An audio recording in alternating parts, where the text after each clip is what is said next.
خالی صحن۔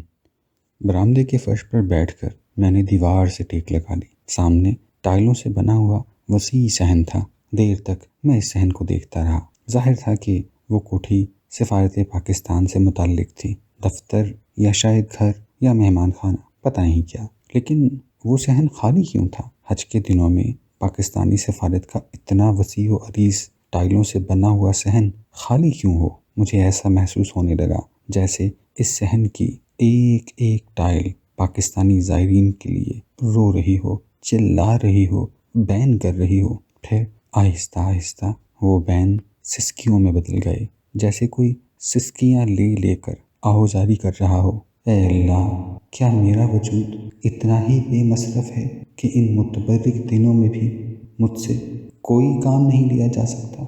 دفعتاً ایک دھماکے سے دروازہ کھل گیا۔ زائرین کا ایک ریلا اندر گھس آیا، پھر ان کا تانتا بند گیا۔ اپنا اپنا سامان اٹھائے وہ صحن میں گھستے چلے آئے، حتیٰ کہ وہاں تل دھرنے کی جگہ نہ رہی۔ گروہوں کی صورت میں وہ سارے صحن پر پھیل گئے۔ کچھ لوگ بستر کھولنے میں مصروف ہو گئے، کچھ چائے بنانے کے لیے چولہے جلانے لگے، کئی ایک نے مصلے بچھا کر نماز پڑھنا شروع کر دی۔ صحن میں عجیب سی گہما گہمی پیدا ہو گئی۔ اس گہما گہمی کو دیکھ کر پہلی مرتبہ مجھے احساس ہوا کہ میں حج کرنے کے لیے آیا ہوں۔ پہلی مرتبہ میرے دل کی گہرائیوں سے آواز آئی، اے اللہ! اے اللہ! میں حاضر ہوں، میں حاضر ہوں، تیرا کوئی شریک نہیں، کوئی شریک نہیں، میں حاضر ہوں اے اللہ۔ پھر ایک خوفناک کتا کوٹھی سے نکلا اور بھونکتا ہوا زائرین کی طرف لپکا۔ اس خوفناک کتے کو دیکھ کر زائرین خوف سے اٹھ کر صدر دروازے کی طرف بھاگے۔ دیکھتے ہی دیکھتے صحن زائرین سے خالی ہو گیا۔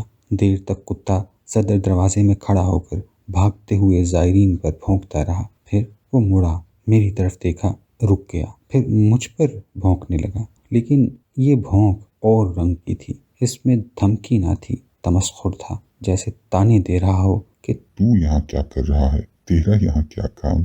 جا، چلا جا۔ میں نے لپک کر اپنا تھیلا اٹھایا اور بھاگ کر صدر دروازے سے باہر نکل گیا۔ گلی میں کچھ دور تک میں بھاگتا رہا، پھر چلنے لگا۔ کتے کے بھونکنے کی آواز دور تک سنائی دیتی رہی، حتیٰ کہ موڑ موڑ کر میں بازار میں داخل ہو گیا۔